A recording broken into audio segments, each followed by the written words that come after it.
All right, I'll just go sit down again. You can stay here. Okay. So yeah, okay. So we're glad for the first keynote to have Anjila Hjalsted with us, speaking on when is something sustainable as a question. Anjila Hjalsted is a London-based environmental engineer, anthropologist, and sustainability consultant at Climate Partner.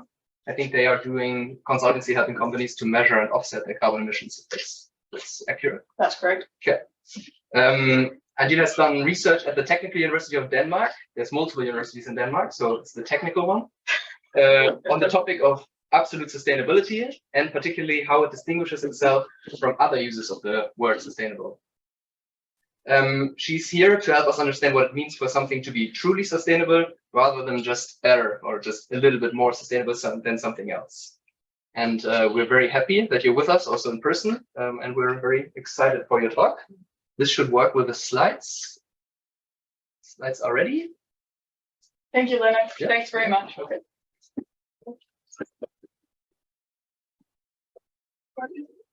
Yeah, it does. All right. Can we put it full screen? Is that possible? Yes. Top right.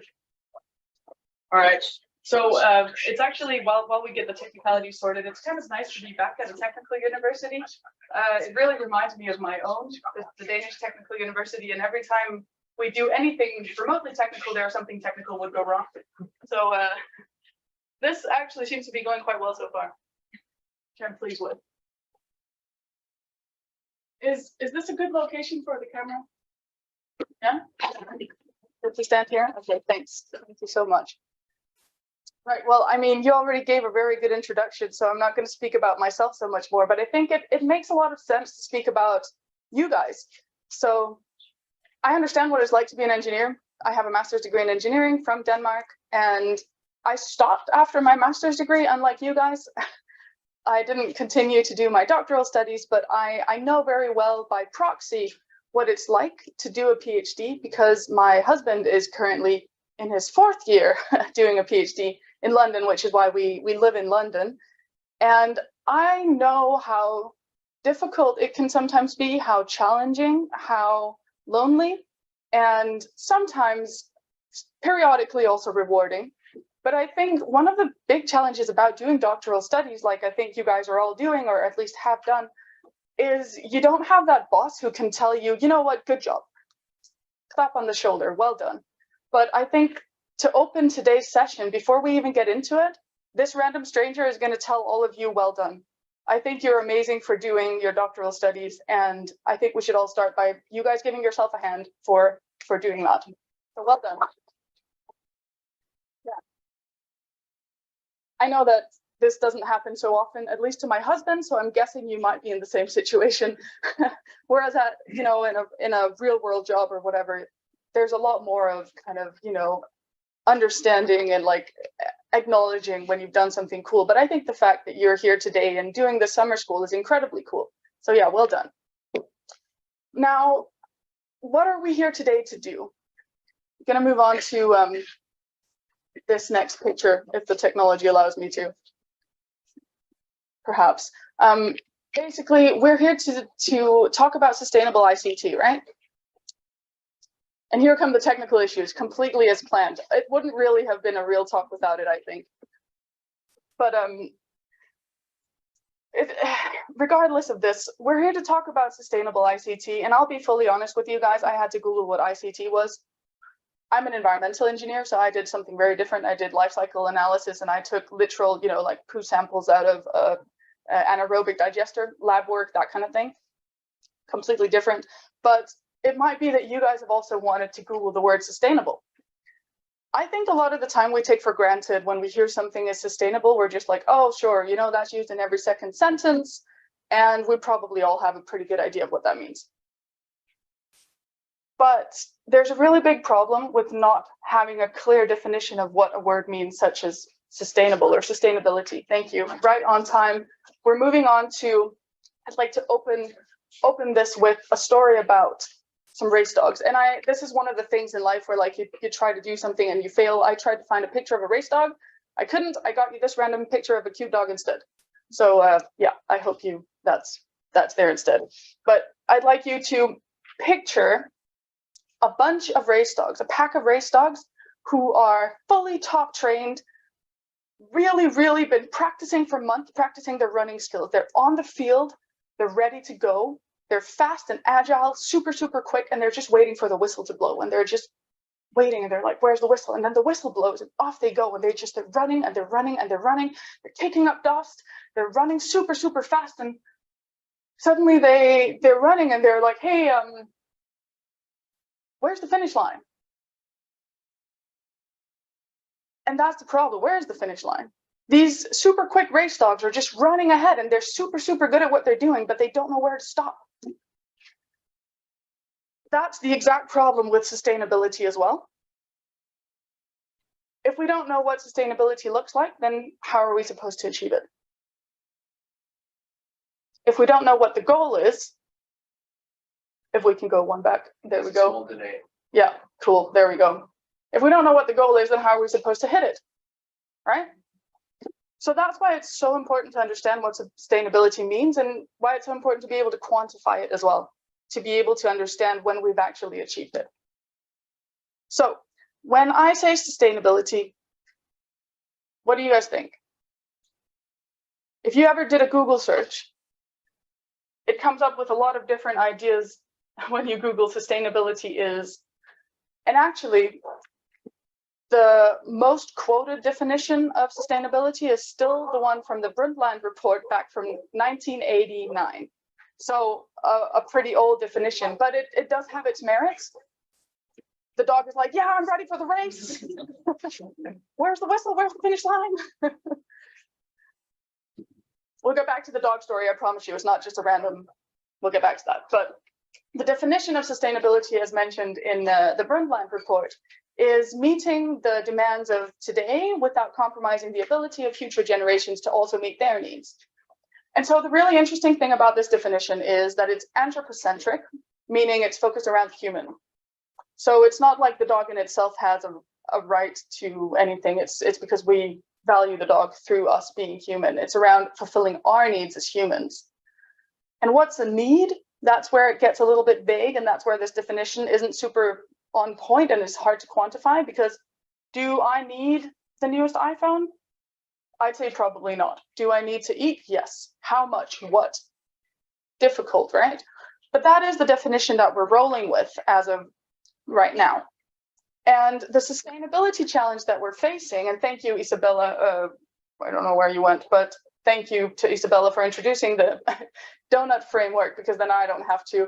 Basically, the challenge for us is to stay exactly within the ecological ceilings or the planetary boundaries of the planet, while also adhering to the lower social boundaries as well. So we're trying to optimize human well-being while not straining the planet too much. And this graph shows a scatter plot of a lot of countries. On the x-axis, you have the Human Development Index, and on the y-axis, you have the ecological footprint of said countries. Now, where we want to get is a high Human Development Index, but a low ecological footprint. And that brings us into, let's see if I can point to it, maybe not. That brings us into this little square down here. That's where we need to be. Now, if you guys look real hard, can you see any countries in this little square? Back row, I don't know, can you see anything? No? Yeah, no, me neither. So that's basically where we need to get to. That's the goal, that's the finish line. That's where the finish line is for the dogs. Following? Yeah, great, okay. So the donut basically shows us how to get there. But now, because we're all engineers, let's quantify things. And the problem with unquantifiable sustainability claims is that it turns into greenwashing. You guys have all heard of greenwashing. There's been quite a lot of crackdown on greenwashing in the media recently. There was this big Delta Airway scandal, basically, and it's very easy to claim that something is sustainable when there's no one who can really tell you whether it is or is not. So these are just some examples I found online, and this one especially, sustainable cotton. It has never been easier. that one kills me. That's the best. That's actually really great. Obviously, it has never been more difficult, and it is not sustainable. Spoiler alert.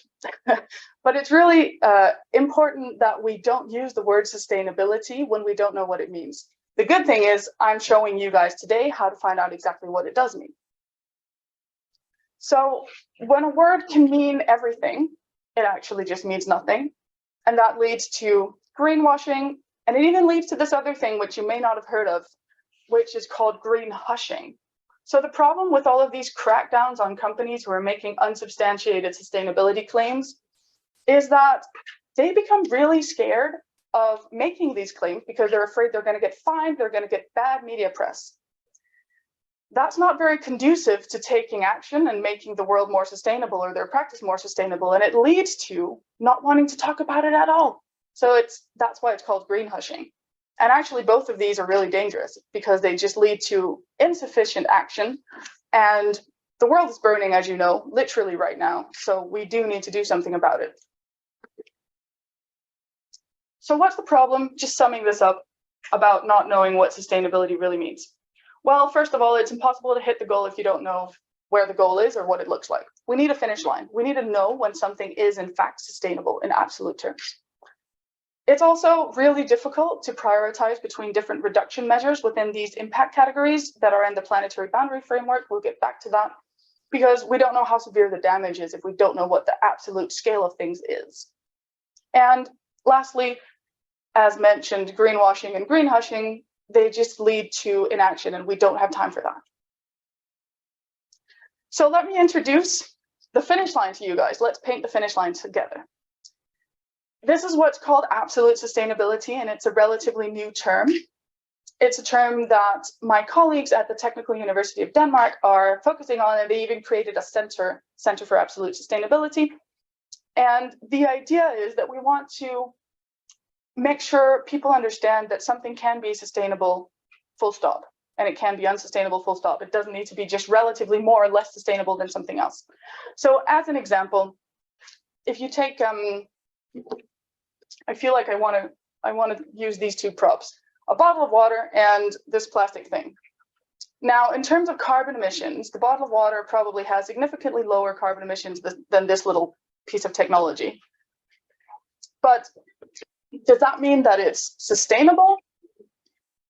I mean, anyone looking at this water bottle will probably agree that it's probably not.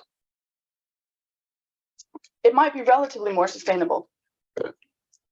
But as you can tell on here, relatively more sustainable might just be a little bit further removed from unsustainable. What we need to really achieve is absolute sustainability. And that means something is sustainable in absolute terms. That means it's sustainable enough that it can help us achieve what we need today without compromising the ability of future generations to also meet their needs.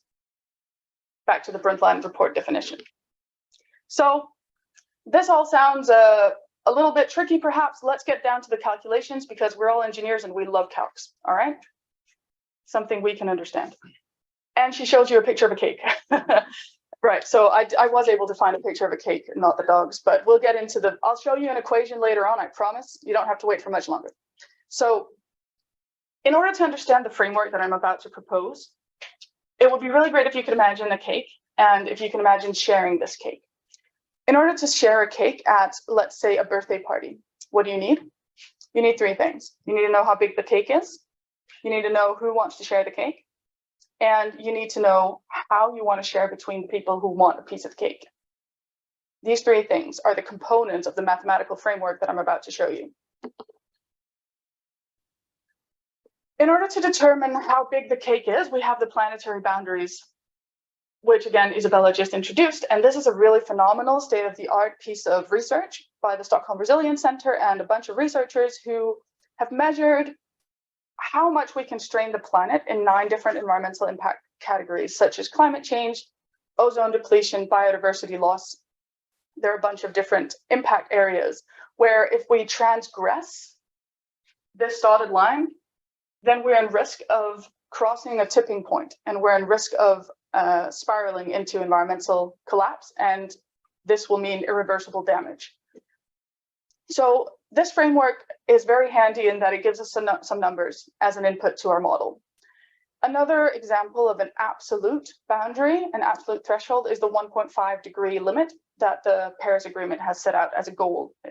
So as long as you have any quantified number which sets a limit for how much we can impact the planet, that's good. That's something we can use for identifying the size of the cake. So when is something sustainable in absolute terms? This is called absolute sustainable. It is when the actual impact of something does not exceed the allowed impact. So as you can see on here, very, very simple. If the actual impact of my water bottle is equal to or smaller than the allowed impact, so the size of the cake that this water bottle is allowed to have, or the share of the safe operating space in technical terms, then it will be deemed absolute sustainable. And if not, then it's not absolutely sustainable. So we'll get back to this equation, but just to keep that in mind. It's a very simple idea. And if you think about it, what do you think is the most difficult thing to quantify? The actual impact or the allowed impact? Anyone think actual impact? A few people? Okay, anyone think the most difficult thing to quantify is the allowed impact? More people? I would definitely agree, since I've done this. So the allowed impact is difficult because it's normative. The actual impact is also difficult, so you're absolutely right. But we do have a framework in place to calculate the actual impact of things in terms of a lot of different impact categories, but climate change, to take one thing that's fairly tangible, I guess, in a way. So the actual impact we can calculate by using life cycle assessment, for instance. The allowed impact, we need to go multidisciplinary and speak with philosophers and that kind of scary stuff. So I created a framework for how to achieve absolute sustainability through absolute sustainability assessment. I'm going to walk through this pretty quickly, but you can have a look at the paper that this was published in. And we'll get, I can see a few of you being like, what's going on now? This is good. We're getting into the technical bits.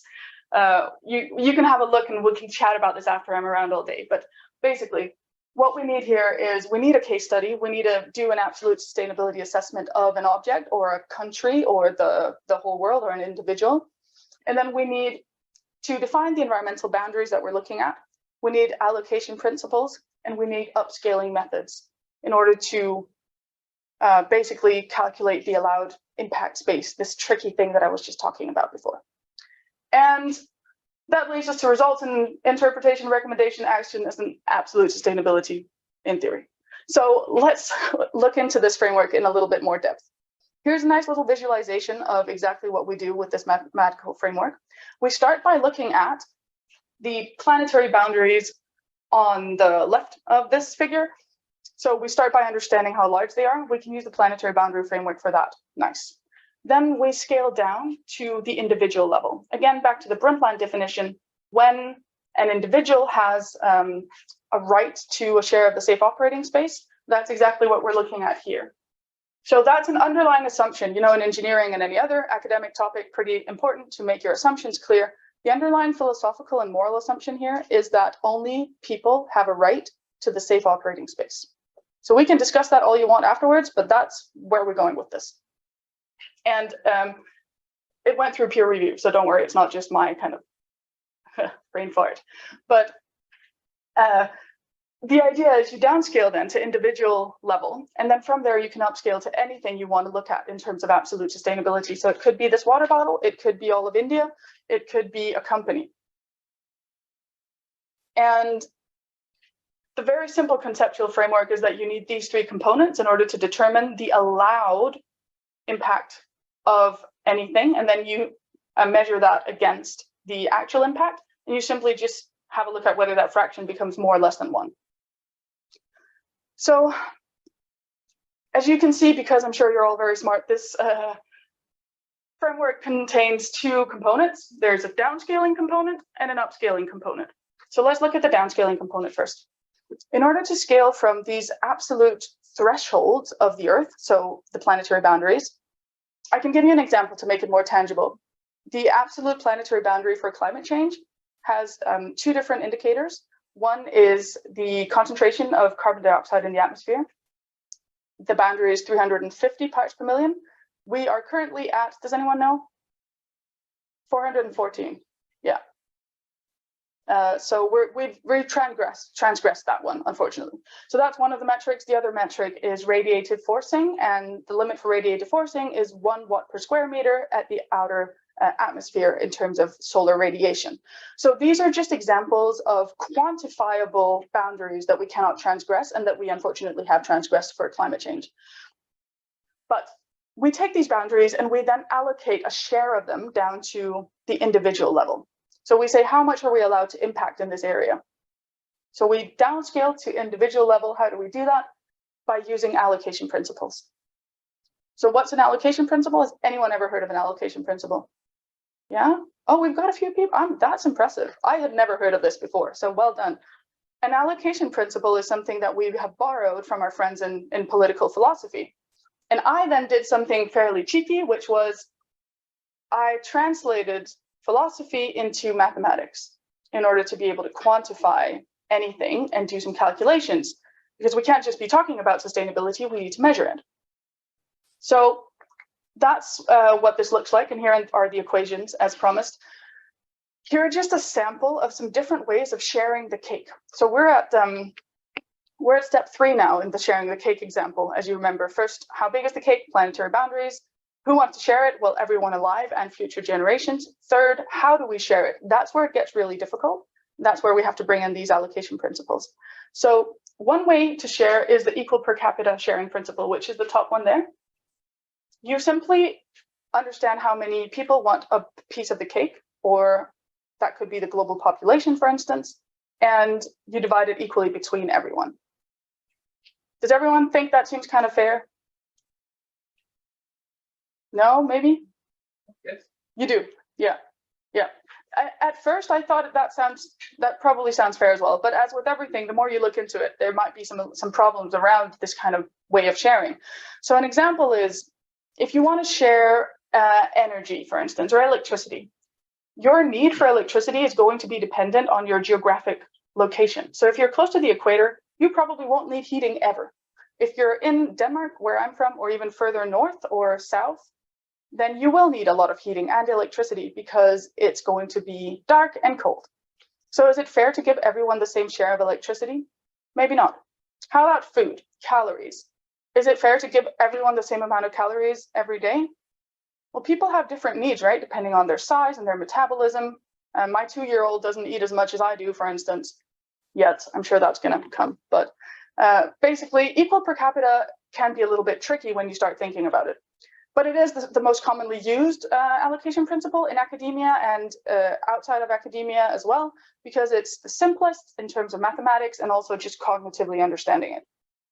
Now, there's another allocation principle that is also used, the second most widely used, which is called grandfathering. And this is what's used by, for instance, this Science-Based Targets Initiative. Have you guys heard about that? Right, so when I first heard this name, Science-Based Targets Initiative, I was like, science-based? Well, like, obviously, why did you have to say that?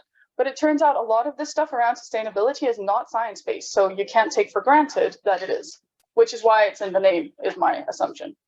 So the Science-Based Targets Initiative, you should all Google it after this, helps companies set targets to reduce their carbon emissions and reach what's called net zero. The way that they do this is by using the allocation principle of grandfathering, although they don't state so explicitly, which I think is kind of problematic because they don't even really think about it. It's just an explicit assumption. But grandfathering is the principle where you look at what share you already have of the safe operating space. You look at how much you're already emitting, and then you just downscale based on that. So say I emit 1,000 tons of carbon per year as a company. I then have to downscale to 10% of that. I have to reduce my emissions by 90%. What's the problem with that? Well, the problem is obviously when you have companies who are already taking up all of this safe operating space for carbon emissions, for instance, how does that leave room for any new players? That means that however bad you are in terms of burning fossil fuels, you still get those 10% of your original emissions, whereas a wind energy farm gets the same budget compared to its original emissions. So it seems like there's a little bit of a problem there. There's no room for new startups, for instance.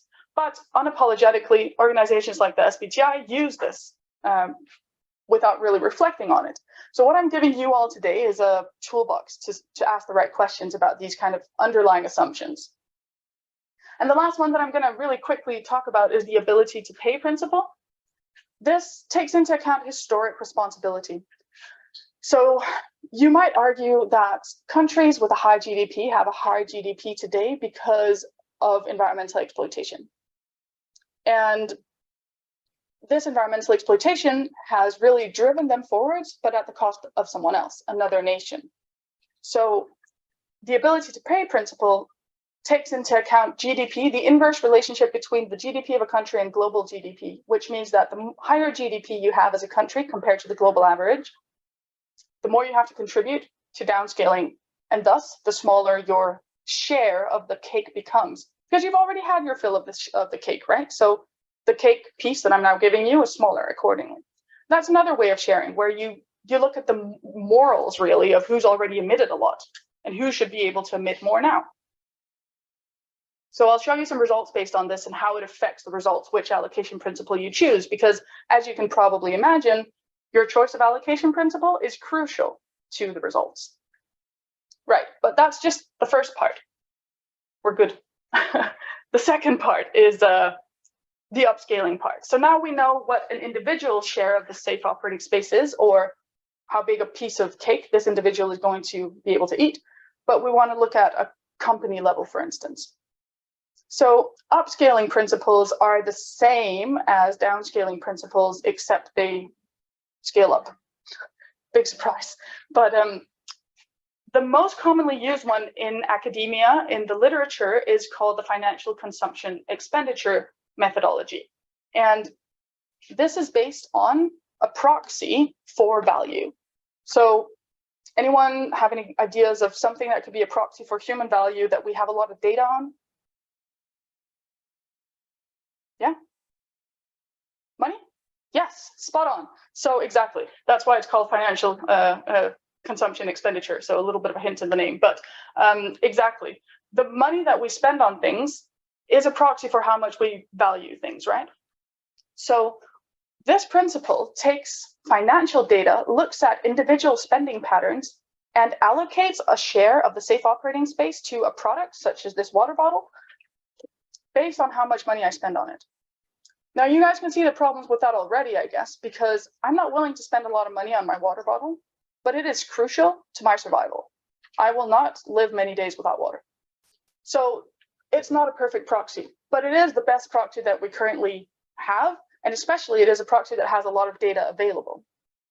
So this is another thing that we can get into discussion about afterwards if you want, but this is what we're currently using mostly. And then there are other variations of it, such as the green incentive upscaling principle. The idea here is that you look at the eco-efficiency, and that's something I think Lou just mentioned, the eco-efficiency of any technology, such as, energy. So the eco-efficiency of a wind farm will be much higher than the eco-efficiency of, say, for instance, a drilling platform for oil. Taking that into account, you then assign a larger share to the more eco-efficient of the two alternatives. That's the basic idea here, and turns into this equation. So once you have these equations, you can actually plot numbers into them, and this is where we come back to the overarching equation of if actual impact is equal to or smaller than the allowed impact, you are absolute sustainable. If actual impact is smaller than allowed impact, absolute sustainable, right? If the actual impact exceeds the allowed impact, so you take more than your share of the cake, you take your slice, but you also take your neighbor's, then you're not absolute sustainable. That's the underlying principle. You stick to your share and you're sustainable. Basically, that equation just gives you a number that is higher or lower than 1. And on here, you can see this is the case study that I did on the dairy sector in India, Denmark, and globally. And this dotted line marks 1. So anything above the dotted line, these are different impact categories. So I think there's climate change and eutrophication, biodiversity loss are some of the impact categories that we're looking at, and they all exceed 1 for this graph down here. this is the Danish example. So suffice to say, at least for my study, Denmark's dairy industry is not absolutely sustainable. That's a shocker, but now it's on paper. And on here, this is India. So interestingly, with the equal per capita and the grandfathering allocation principles, India's dairy sector is still unsustainable. But with the ability to pay allocation principle, the upscaling principle, we actually have a few of these impact categories that are sustainable in absolute terms. And that's because we attribute a larger allowance, so a larger share of the safe operating space, to the Indian dairy sector, because historically India hasn't emitted that much carbon dioxide or hasn't depleted that much biodiversity. So as you can tell, like I said, the choice of allocation principle really affects the results. And that's why it's so important for all of you guys to understand that the assumptions you make are going to affect the outcome. I'm sure that every lecture you've ever been to has probably said that to you as well, but it's the same here. So the key takeaways, wrapping this up, I could go on forever, obviously, but we have time afterwards to chat. And the key takeaway for you guys today, and really for this entire summer school that you're on about sustainable ICT, is to, first of all, question what it means to be sustainable.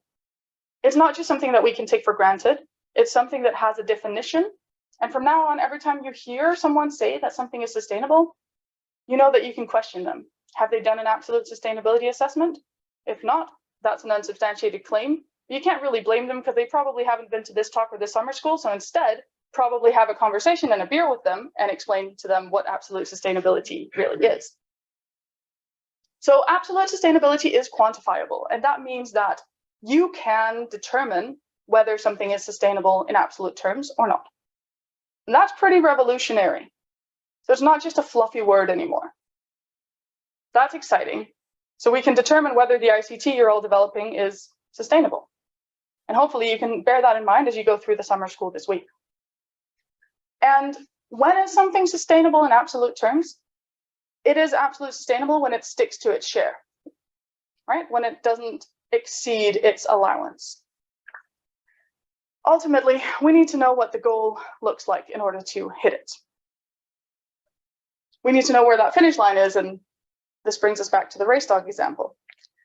Before we wrap up with the race dog example, I think I will probably be able to share these slides with you. Yes, I'm getting a nod. So here are some links if you want to learn more about this incredibly exciting new topic. And let's get back to the race dog story.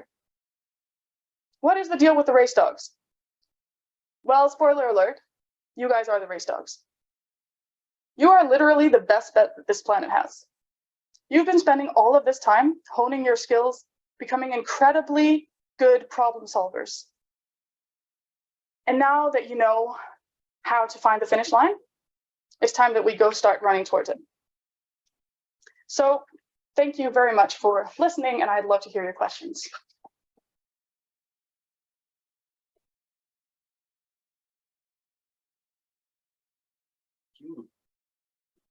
For the questions, we have a bit of a microphone situation. So I will carry the mic as close as possible as I can to get to where you are.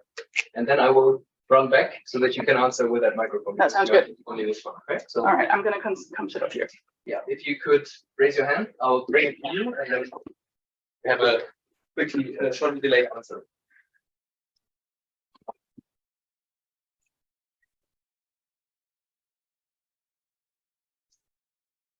Yeah, I think it should be okay with this distance. I think before your talk was really interesting and a good research overview.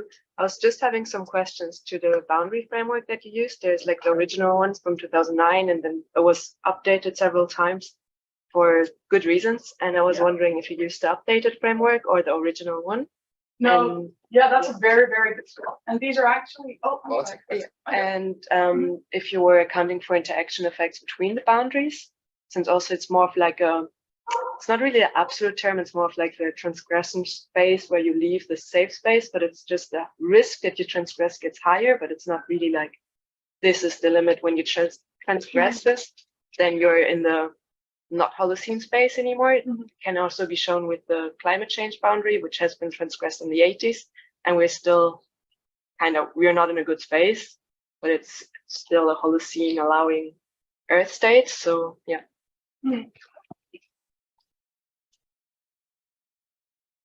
Thank you. Those are two really good questions, and I love speaking to people who actually have a little bit of an understanding in this field already. So about the planetary boundary framework, it's been updated quite recently, and these slides are actually some that I used a while back, and I haven't updated the framework, so you're right. It has actually become, well, it looks slightly worse now, unfortunately. But you can find the updated framework on the Stockholm Resilience Center platform. And there were a few of them, like novel entities and aerosol loading, that have since been quantified since this picture that I used today. So it is under continuous development. Yeah, it's a very good spot. And in terms of the transgression of these planetary boundaries, so as with anything, it's not like you wake up one day and suddenly it's 414 parts per million in the atmosphere and the world crashes. It's a slower transition than that. And with the add-on effect that climate change and CO2 emissions, they have a bit of a lag and they stay around in the atmosphere for a long time. So the effects of our pollution and our environmental impacts from decades ago is something that we're still feeling now. And even if we stopped all of our emissions today, the temperature would still continue to increase because we're still feeling the lag of all of those effects. And the other interesting thing about that uncertainty zone that you saw on the framework, on the planetary boundary framework, is that it's not like you suddenly transgress it and then we're spiraling. But once we hit that uncertainty zone, then that can start happening with higher risk. That's basically what it is, because we're saying things about the future and about nature that we don't fully understand. And it's often, when you speak to people, more easy to say, here's a tipping point. If we transgress it, then we're done. But it is gradual, like you're also suggesting. Yeah, very good question.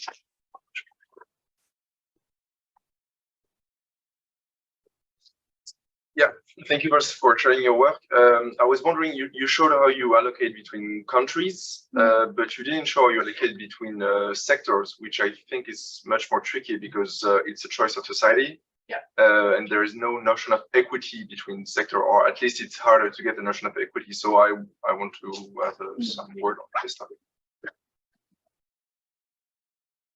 Yeah, that's another very, very good question. So obviously, it's a very normative question. Who should get a right to the safe operating space?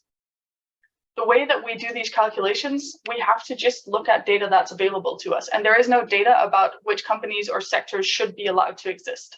There is, however, data about how much money people spend on different sectors.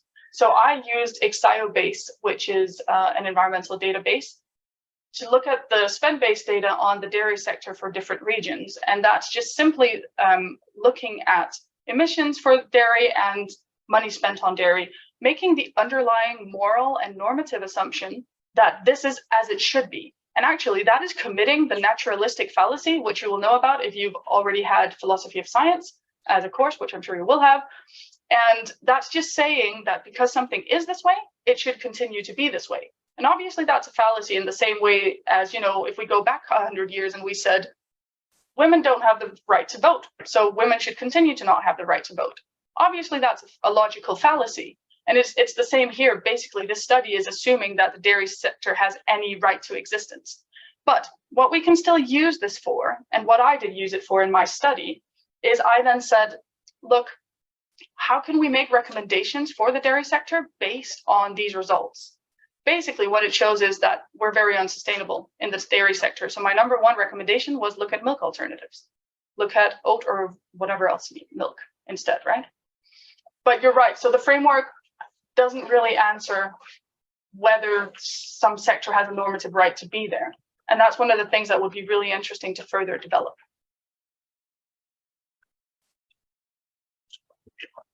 I can speak loudly. Hi, Srinjoy Mitra, University of Edinburgh. So it's I think it's very important that you have tried to quantify something, but it also comes with a lot of simplicity in what you are trying to do. In my opinion, whenever we talk about sustainability, we rarely bring the concept of global justice. unless sustainability creates more just society, there is nothing to be sustainable about. So in your talk, the only way you included justice is through the idea of historicity of who can pay. Mhm. But that's also quite simplistic. Even now, who can pay? I mean, the global supply chain is extremely skewed. It's not easy to find out if you put something to a country, who in the country is actually affected. What historicity idea of the historical understanding of all of these did is created local pockets of elites everywhere in all over the world. Denmark couldn't have sustained without these pockets of elites making these decisions, right? So is there any other way you think this could be? Well, I'm sure you're thinking, so give us some ideas of how else you want to tune it further. Yeah, so you're absolutely right. This whole work focuses on environmental sustainability. It doesn't even, apart from this one allocation principle, perhaps, apart from allocation principles in general, it doesn't look at social justice.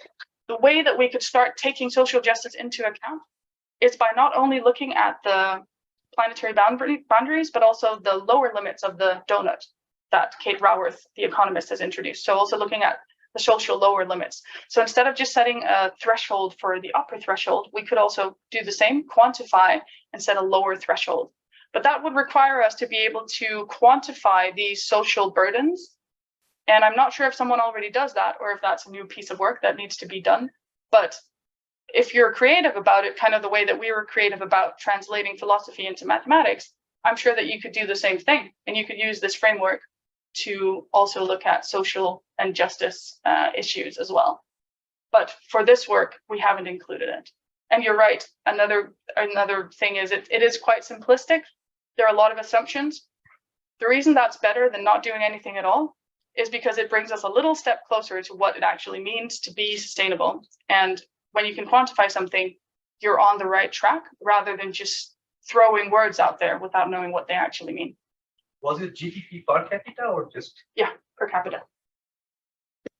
Yeah, but if anyone has ideas about the social and justice side, I'd love to actually discuss that. I think that would be really interesting as well. It's just not my field of expertise because I'm an environmental engineer. I don't know much about social and justice issues, but I think it's very important and should be included if someone can do that. Yeah.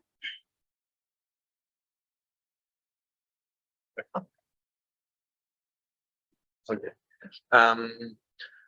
Well, it will be the next step of the question, I guess. Well, in some way. When you say you don't do social justice, but when you choose which allocation to use on the downward weight scaling, you do distributive justice actually. And for me, the problem is not that you can put math on the different approach of distributive justice, but the problem with distributive justice is to choose which one to use. And I would ask, so how you deal with this problem, how to choose which allocation?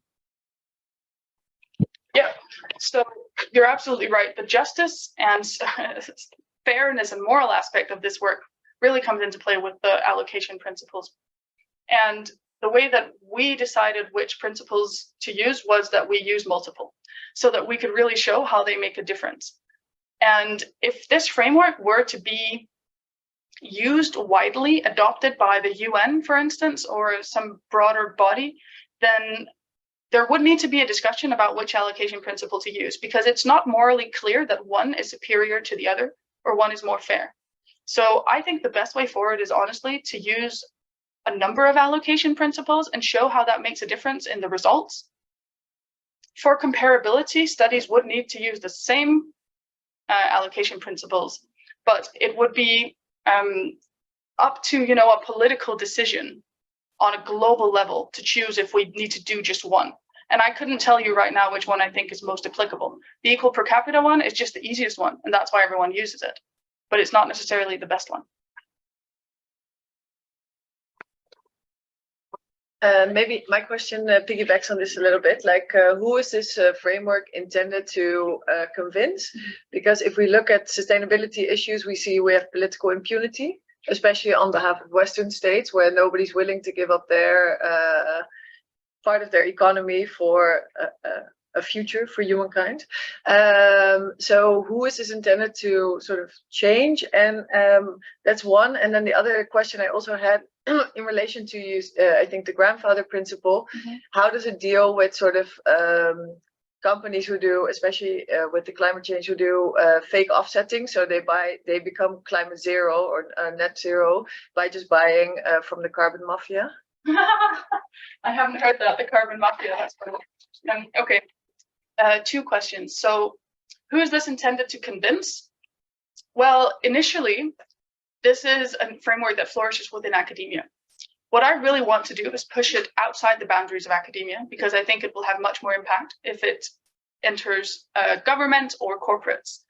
Where I'm coming from is the corporate world. So I work as a sustainability consultant, and I really see the effects of letting private companies take action and take responsibility. So I would love to introduce this to the private sector and to corporates. I also think it would have a large role to play in governmental bodies and larger NGOs, organizations, that kind of thing. Basically, right now there is just a divide where it's mostly in academia, but I think it would be great to push it across the boundary. I realize that we're speaking to all of you guys in academia right now, but maybe that's something that you can also think about, is how to transgress academia and how to get this into the other side. I don't want to call it the real world, because academia is real, but get it to governments or companies. And your other question about the carbon mafia, which is a funny term. So this framework really has nothing to do with offsetting. I don't think I would really include offsetting in the overall impact. I think I'd only look at the impact of a company, and it would then need to reduce that impact. If you offset, whether you buy high quality carbon offsets, which do exist and which can be a good way to take responsibility for your emissions, then that still doesn't mean that your emissions aren't already in the atmosphere. So it's a good way to take responsibility, but it doesn't mean that you have reduced your footprint, which is ultimately what you have to do. And if you buy from the carbon mafia, well, I don't even have anything really to say about that, other than it's a funny name. And probably doesn't help anyone. Yeah. But so it's not really included in the framework, but it's an interesting idea that could perhaps be integrated. Yeah.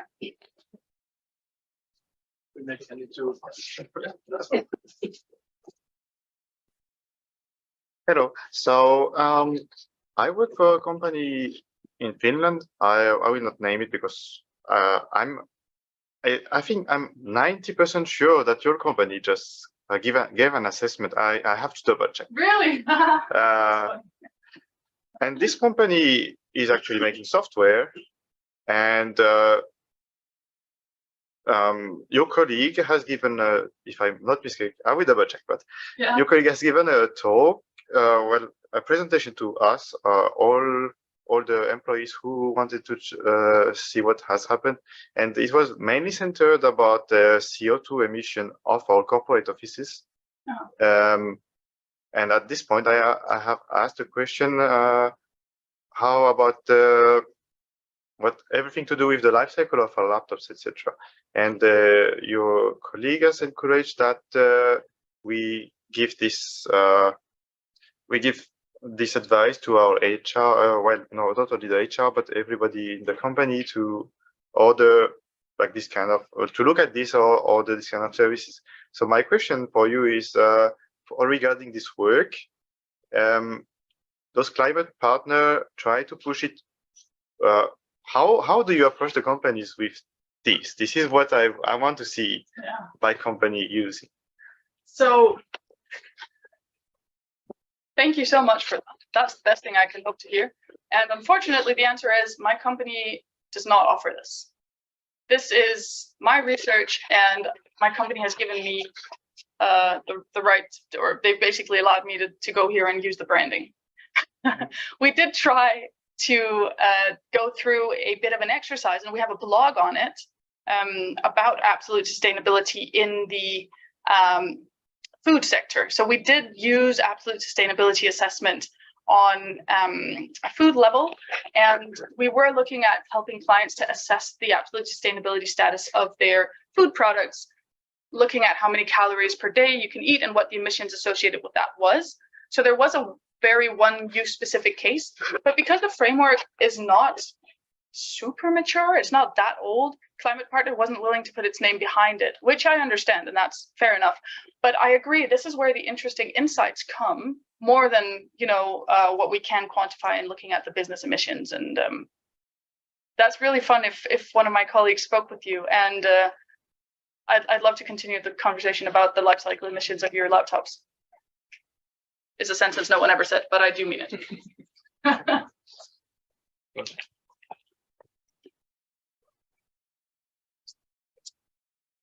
Okay, so thank you very much for your presentation, and I will definitely look up into your paper. I have a question regarding different impact results of different impact categories that you have. How to come up with one result in the end, because the calculation you showed us was that it is below or above the one, so you kind of have to combine them. And I would say that this is already a normative question if you combine different impact categories. And also if you deal, so my second question is, do you deal with any secondary effects, and particularly if we speak about ICT, the secondary impact of ICT when we speak about also sustainability, and ICT is a very important question. So do you have any possibility to also consider those secondary impacts, while whether they be good or kind of bad sustainability wise? Is this something you were talking about?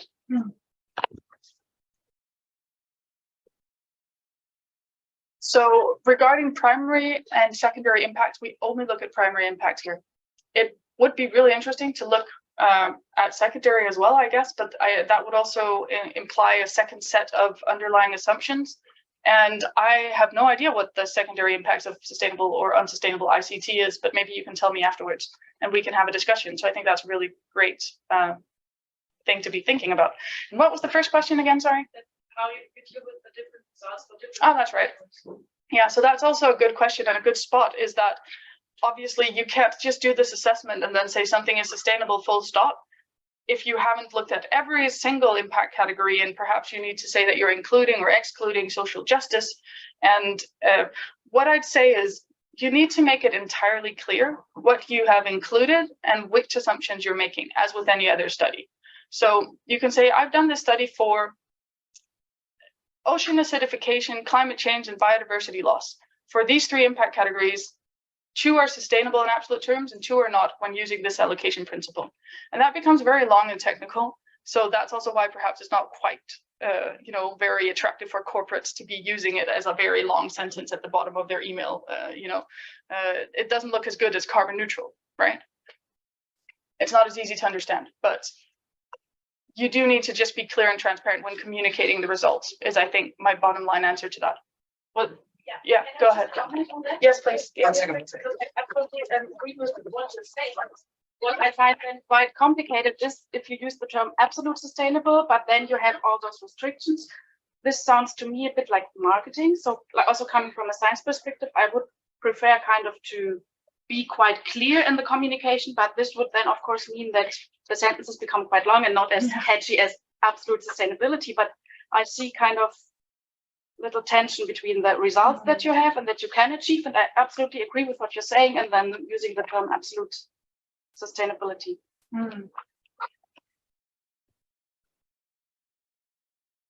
Yeah. 2 quick answers to that, perhaps, so we have time for some more. First of all, there will always be things that hold us back from launching new science and new methodologies, such as the fear of making an unsubstantiated claim. This is, again, what's called green hushing, and I don't think that that in itself should be a reason that we don't try and further develop this. There are a lot of things about this framework that can be improved. So the second thing I'd like to say is, where are you a PhD student here? Oh, no, Berlin? You're a PhD in Berlin? Postdoc. I was about to say, maybe you should do your next postdoc at the Center for Absolute Sustainability in Denmark, and you should help them with the marketing, because honestly, or like how you communicate this, honestly, they need some help. We're all just, engineers doing our nitty gritty, but it needs to be applicable in the real world. And it seems like you understand some of those challenges around that. And when you ask those tough questions, you're able to further develop it in a good way. Yeah. Thank you. I would like to go back to the upscaling part of the process because, well, I really like it. I mean, I'm myself an LCA consultant, so it's very interesting for me to be able to go further just analysis. But I've got a few problems with it. Besides the moral problems that David introduced earlier, the risk I can identify is that it considers each sector, product, country separately, and of course, it will lead to indirect effect because if, and especially rebound effect, because if we have one sector or one product that goes, that becomes sustainable, then maybe the impact will just move on to another sector. So my question around that is maybe a little bit provocative, but it's to discuss is, are levels of decision other than the global level even relevant, or is it just a trap that we risk to fall into? So the provocative questions are the good ones. So good that you're asking those, and everyone needs to be asking those. And there is definitely a risk of both problem shifting between impact categories, but also the rebound effect. So if something suddenly becomes absolutely sustainable, everyone starts to buy it, and then it's not absolutely sustainable anymore. This was a master's thesis that turned into a paper. And the way that I got around it, because I didn't have 4 years to continue this research, was that I included something in the supplementary information, some very long equations, which tried to tackle this problem. So as you'll see, I can perhaps go back to some of the, like this, for instance, the upscaling principles. You can see on there, there's a little beta at the end of equation 7. This is a factor that ensures that you don't transgress the overall impact space that the Earth has for this particular impact category. So there's a whole long mathematical equation in the supplementary information for this, and also there's an alpha as well. And the idea is that when you multiply with that, you then take into account that any additional rebound effect won't make the impact exceed the safe operating space in the end. That's pretty tricky. It requires a lot of data that I didn't have. So I came up with the framework and the methodology, but I couldn't put it into practice because I didn't have sufficient data for it. But that's one way that I tried to address that problem from a mathematical point of view. But there might be a better way around it. And if you have any ideas about how to combat this or like how to improve on this, then I'd be really interested in hearing that.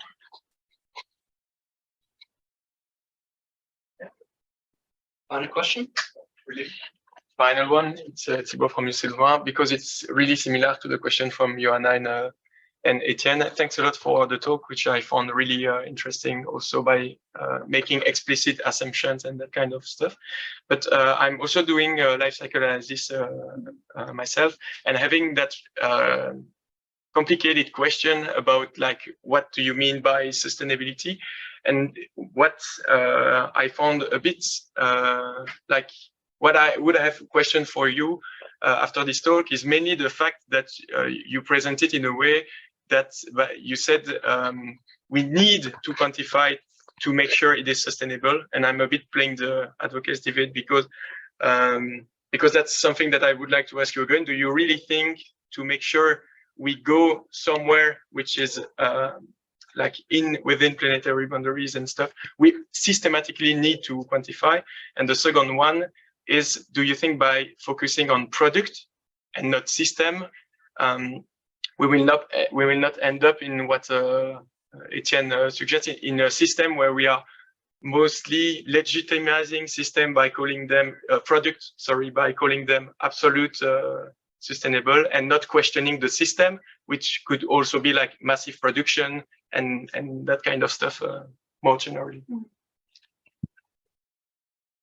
Yeah, really good questions. So to your first question, yes, I do actually believe that quantifying impacts and assessing sustainability in a quantified way is the only way forward. Because all of us in this room, we know how uncertain a life cycle assessment is. We know how uncertain any given calculation in engineering is, and we know exactly why. But a lot of the outside world will not listen or basically accept anything unless there's numbers behind it. And we need to see beyond these rooms, I guess, and look at your average consumer. Look at my mom. She had to ask me what climate change was. Sorry, Mom. You know, people don't understand necessarily what these concepts are, and they're quite complicated. So yes, I think putting numbers on it is the best thing we can do to actually communicate in an effective way. And making clear what assumptions we make is a good step as well. Life cycle assessment, you know, when I took that course first in university, the first course I did with life cycle assessment, I thought, this is built on so many assumptions that we might as well just not.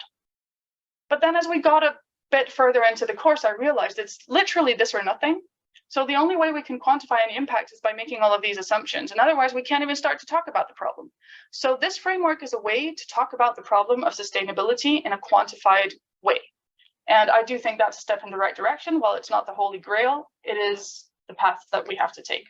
So yes, quantification, definitely. Better than just long words and philosophical ideas in this context. But to your other question, I just lost your other question for a second. It was, don't you think, by focusing on product, we will be more legitimate product than questioning the system? Yes, absolutely. So we don't want to be legitimizing products. We don't want to be legitimizing a system that promotes consumerism and overconsumption. And if this framework does that, then that's not great. This framework is intended to shine light on whether something is sustainable or not to confirm the fact that this is allowed to continue as it is. But at the same time, we also need to acknowledge, I guess, what it is we can contribute with. And for me, it's a technical view, perhaps mixed a little bit with an interdisciplinary view of how to quantify sustainability. I think what we need to do is then speak with people who are in government, speak with people in political science, ask them these questions. How do we tackle the systematic problem of overconsumption? And that's a different conversation. And with that being said, I don't think that we can free ourselves of that responsibility just because we're engineers and we can hide behind the math. We can't do that because we're all members of society. So I think it's a really great question, you know, and we don't want to have this promote overconsumption. And how can we, with this framework, have that conversation with the people who can politically or at a bigger system level help change that? Unfortunately, we're really out of time. So maybe we can continue over a coffee break. Is that okay? Yeah. Okay. So let's give a big round of applause. Gina?